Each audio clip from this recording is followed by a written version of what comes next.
Meus irmãos, vamos abrir as nossas Bíblias na primeira carta do apóstolo Paulo aos Coríntios, capítulo 12.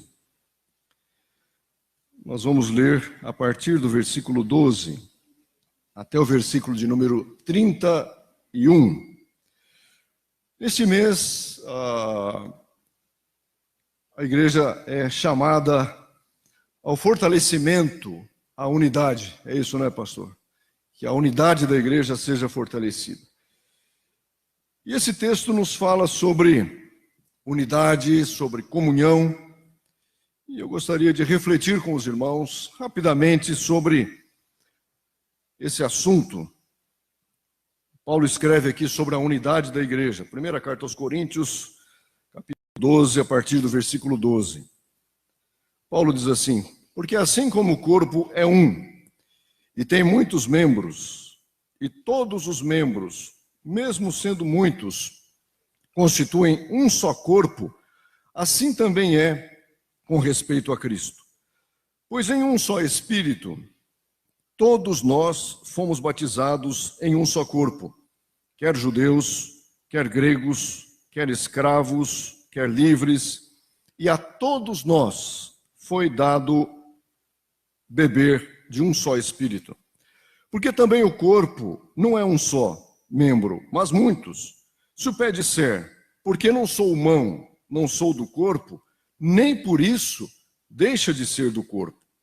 Se o ouvido disser, porque não sou olho, não sou do corpo, nem por isso deixa de ser do corpo.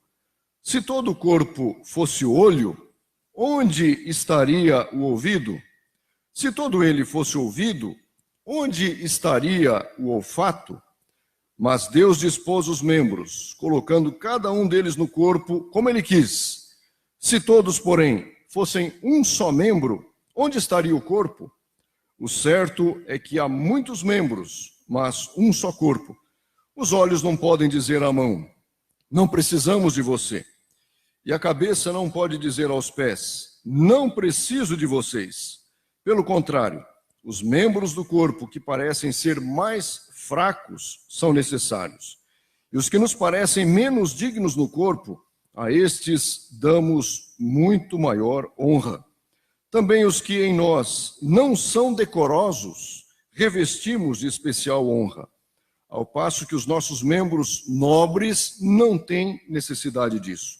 Contudo, Deus coordenou o corpo, concedendo muito mais honra àquilo que menos tinha, para que não haja divisão no corpo, mas para que os membros cooperem com igual cuidado em favor uns dos outros.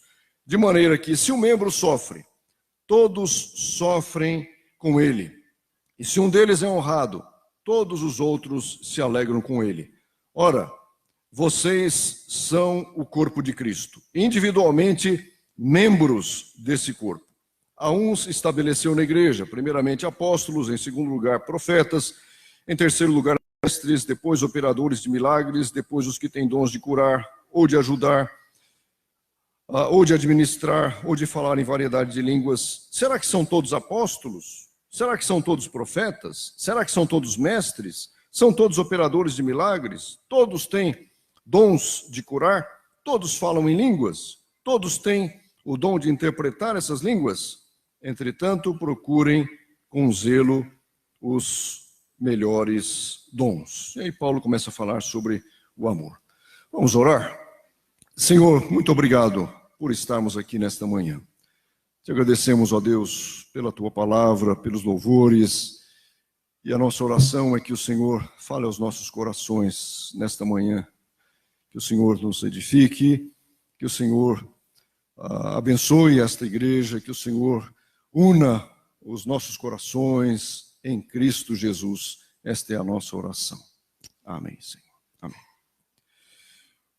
Irmãos, a igreja foi instituída para ser um ambiente saudável, para ser um ambiente de restauração de vidas, um ambiente de conversões, um ambiente de abandono do pecado. É um grande hospital, né? Onde a gente vai sendo curado, limpado pela palavra que é ministrada aos nossos corações, onde a gente vai sendo edificado pelos louvores que são ministrados.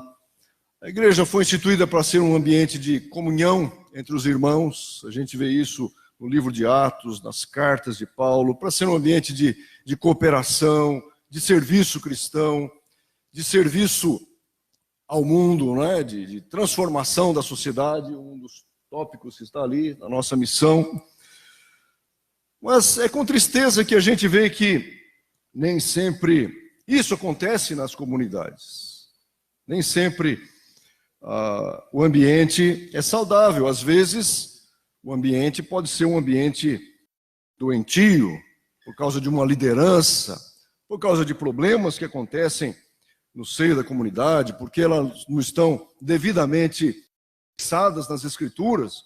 Então, há uma série de fatores que podem, às vezes, tornar a igreja, e aqui a gente fala de igreja local, que deveria ser um ambiente saudável, alegre, num ambiente doentio, num ambiente de problemas, num ambiente de dificuldade.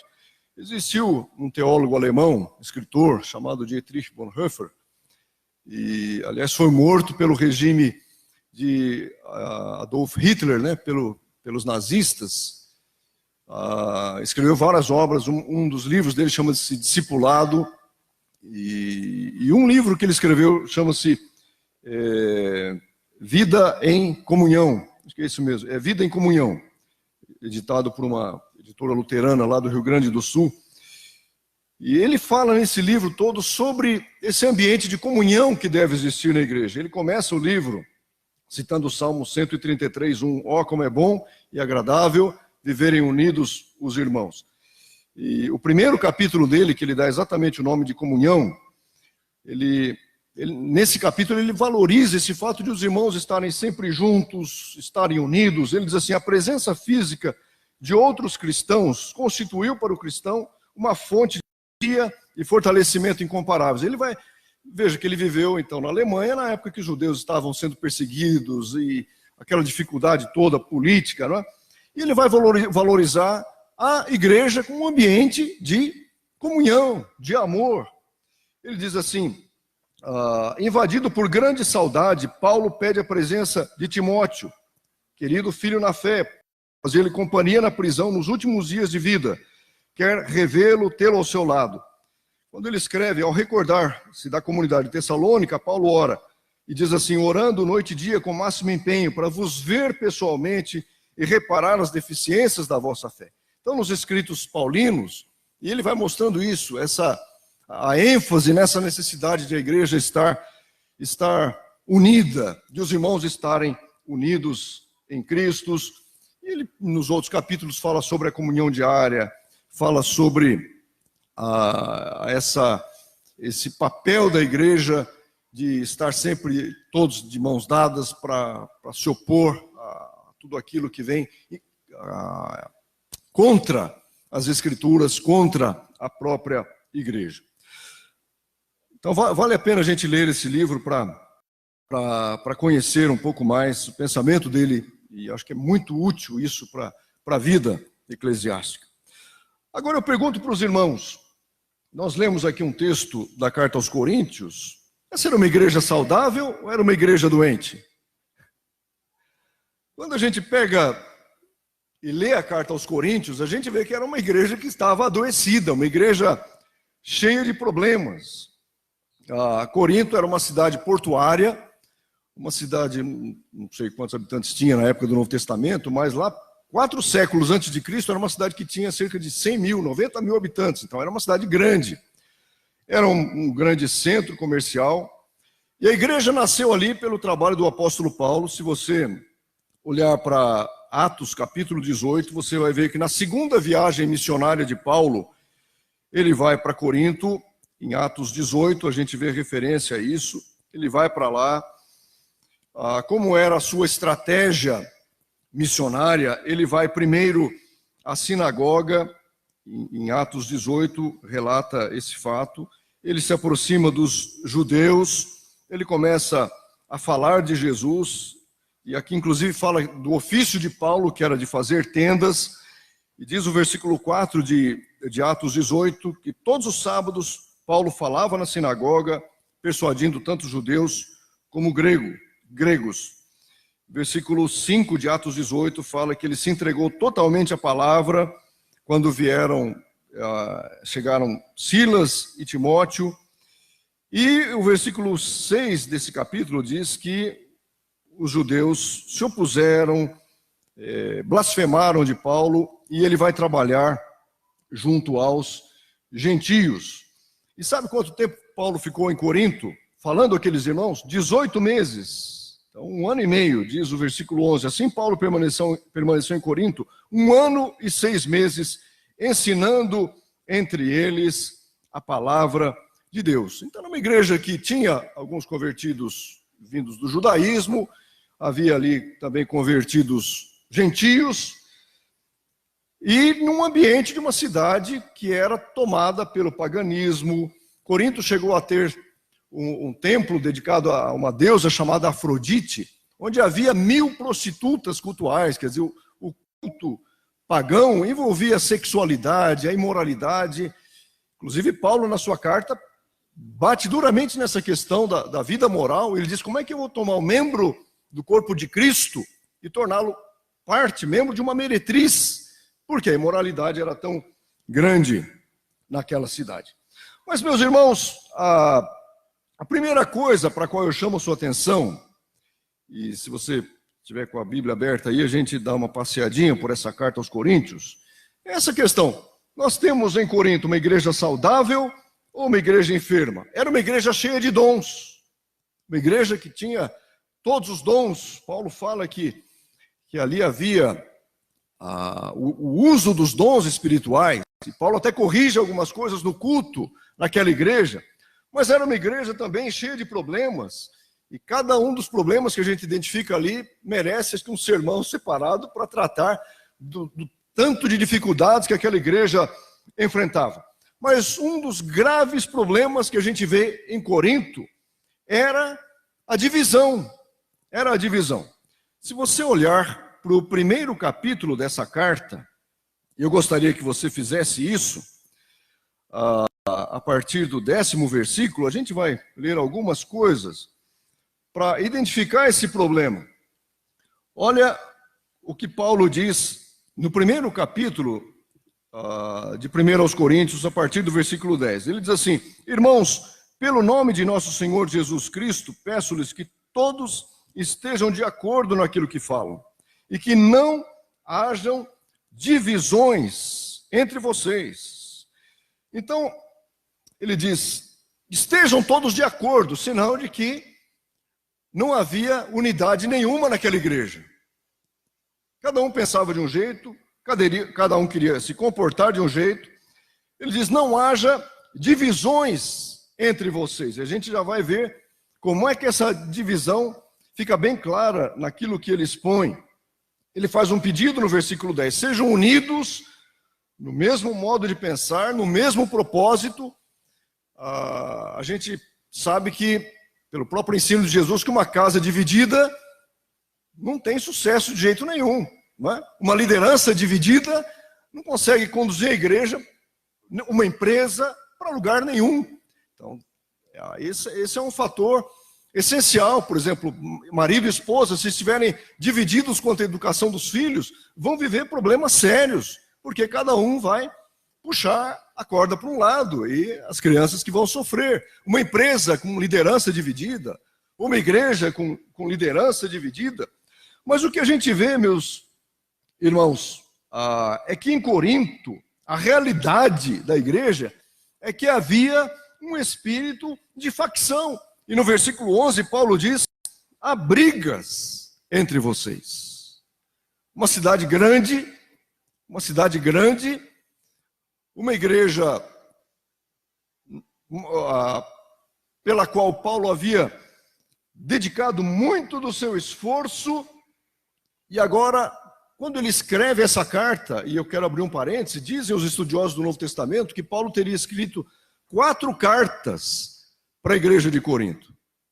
Na primeira carta, acho que é no capítulo 5, ele fala: já por carta vos escrevi. Então, Possivelmente tenha havido uma carta anterior à primeira aos Coríntios, que se perdeu, não temos. E depois, na segunda carta aos Coríntios, ele fala de uma carta severa, que a gente também não conheceu. Alguns dizem que há alguns trechos que estão nessas cartas, que talvez fosse dessa tal carta severa. Então, houve uma correspondência intensa entre Paulo e essa igreja, porque era uma igreja que estava adoentada, estava sofrendo. E você olha para o versículo 12 do capítulo 1, você vê que havia aqui 4 grupos. Vamos chamar de 4 igrejas dentro de uma igreja. Ele diz assim: refiro-me ao fato de cada um de vocês dizer, olha lá, eu sou de Paulo. Então tinha um grupo que dizia, eu sou de Paulo. Possivelmente, e muito possivelmente, fossem as pessoas que houvessem se convertido pelo ministério dele, haviam deixado a velha vida, haviam vindo a Cristo pelo ministério dele.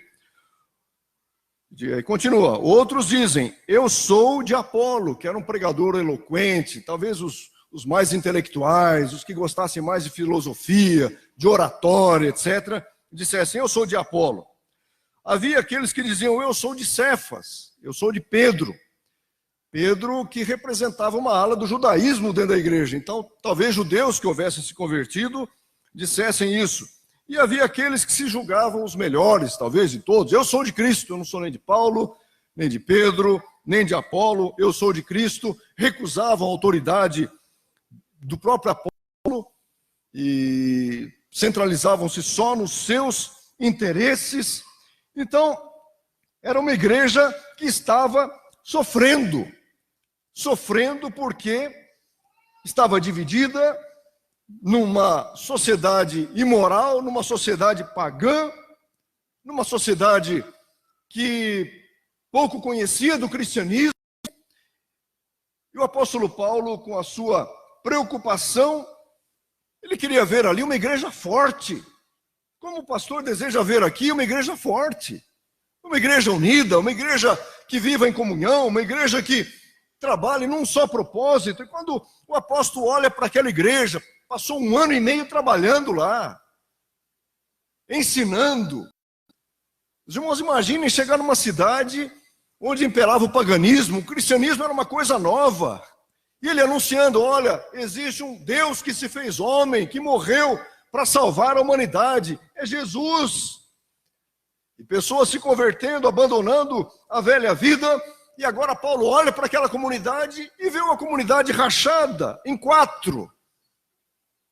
Ele diz, não pode ser isso. E o argumento dele é, será que está Cristo dividido? Quem pode pegar Cristo e dividir em partes? E ele vai mais além, ele diz, será que Paulo foi crucificado por vocês? Às vezes a gente toma alguns pontos de vista, a gente assume alguns pontos de vista, meus irmãos, mas a gente não tem base para tomar essas posições. E Paulo diz, acordem, minha gente, será que Cristo está dividido? Será que Paulo, eu fui crucificado por vocês? Vocês foram batizados em meu nome? Ele diz assim, vocês foram batizados em nome de Paulo? E esse problema, o apóstolo volta na questão no capítulo 3. Olha o primeiro versículo do capítulo 3. Ele diz assim, eu, porém, irmãos, não pude falar a vocês como a pessoas espirituais, pessoas que tinham os dons, pessoas que viam a manifestação do Espírito de Deus, mas ele diz, eu não pude falar a vocês como pessoas espirituais, e sim como a pessoas carnais e como a crianças em Cristo.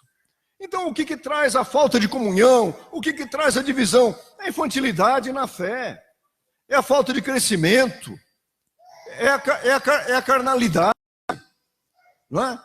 É a falta de espiritualidade.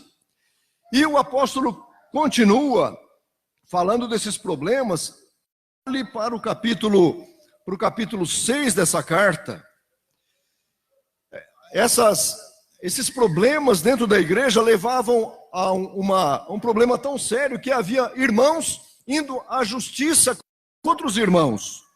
Olha o capítulo 6 de 1 aos Coríntios. Paulo diz, quando alguns de vocês têm uma questão contra o outro, como se atreve a submeter isso a juízo diante dos injustos e não diante dos santos? Então, vejam, havia irmãos na igreja que tinham litígio, tinham uma disputa jurídica contra o outro. E ao invés de resolverem isso dentro da própria igreja, com a liderança, eles estavam indo a juízo. E Paulo diz, gente, como é que vocês estão fazendo isso?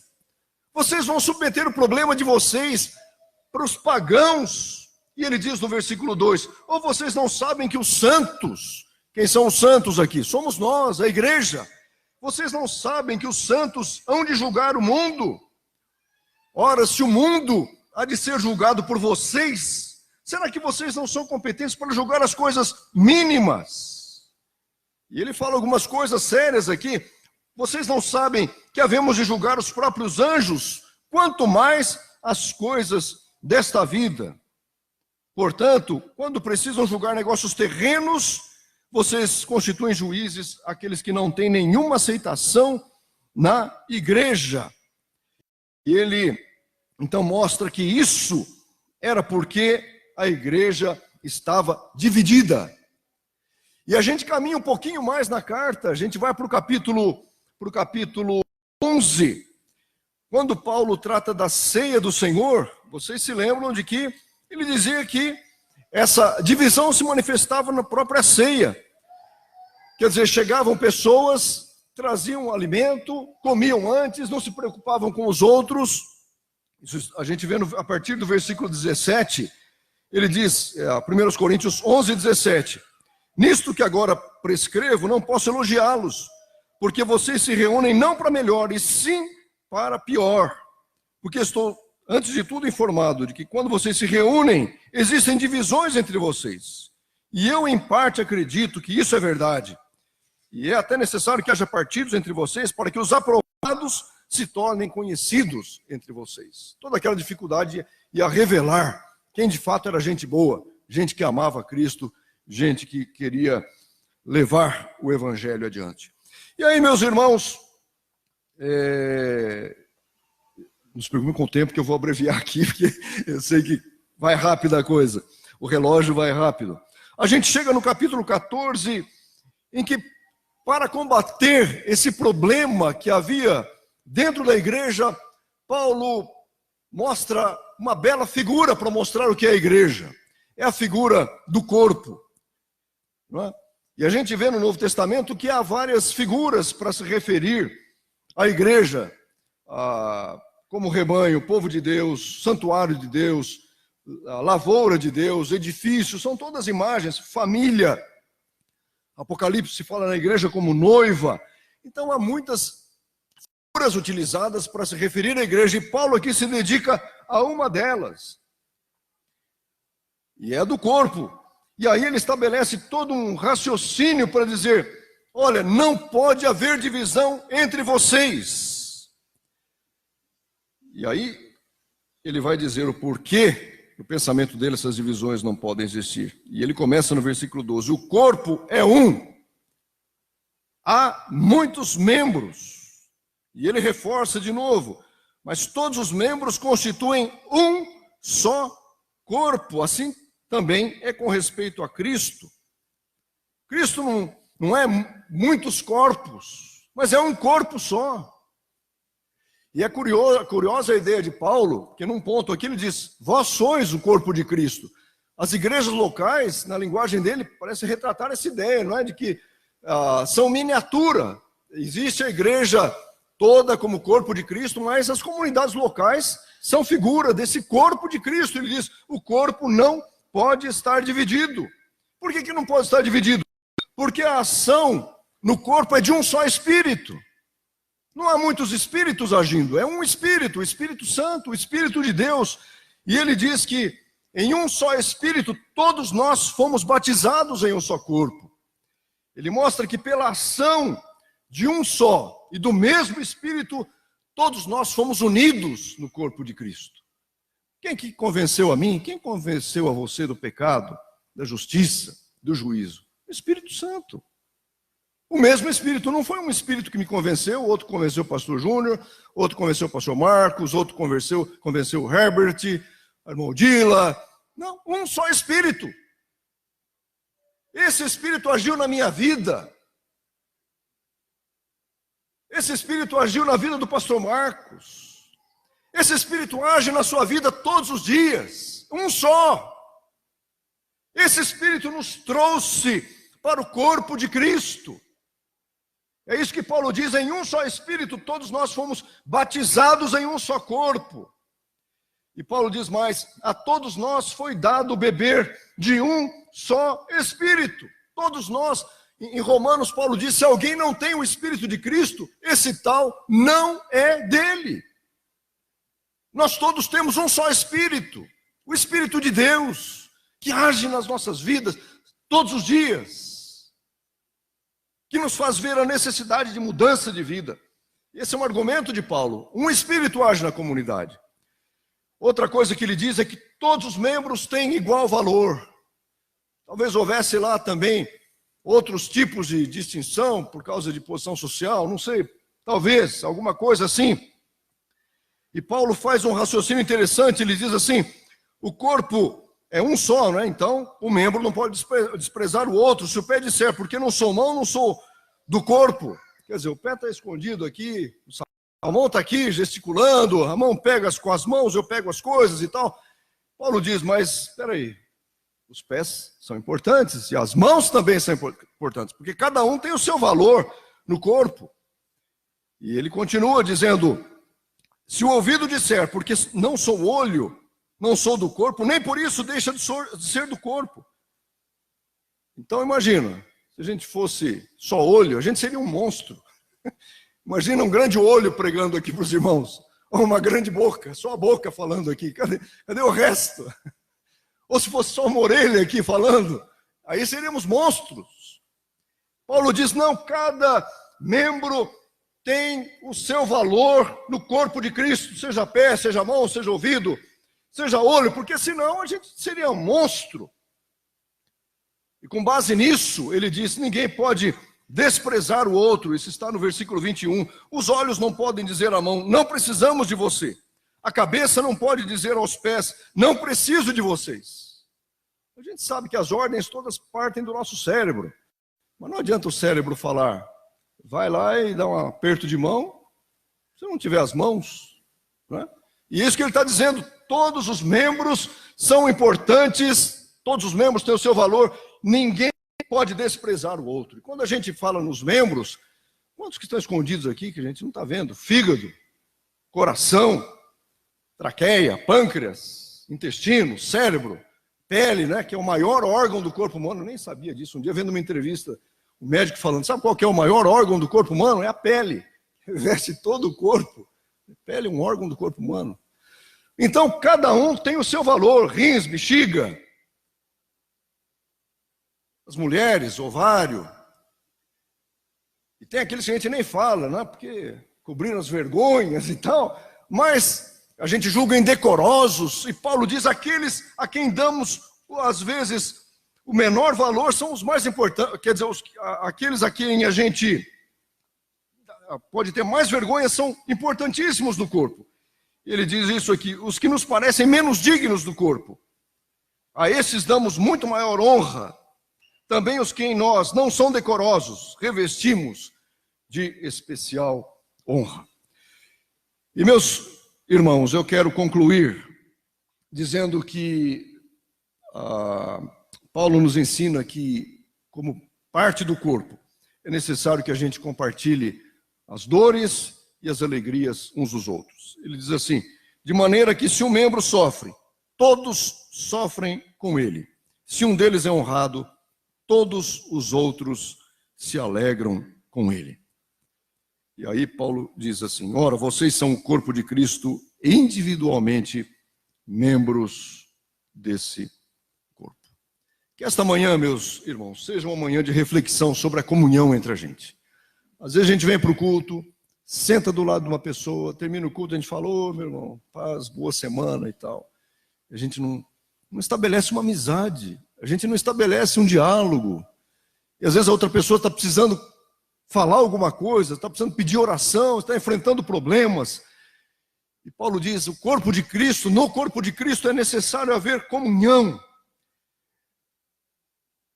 Que deficiência será que nós temos nessa área? Como será que a gente pode melhorar essa vida em comunidade? Esses eventos, acho que são muito importantes, só para elas, o evento para os homens, que têm sido promovidos, que continuarão sendo promovidos, né? A gente vai se conhecendo, vai se estabelecendo amizade, confiança, a mutualidade, para a gente chegar, olha, estou enfrentando tal problema, ore por mim, pedir um conselho.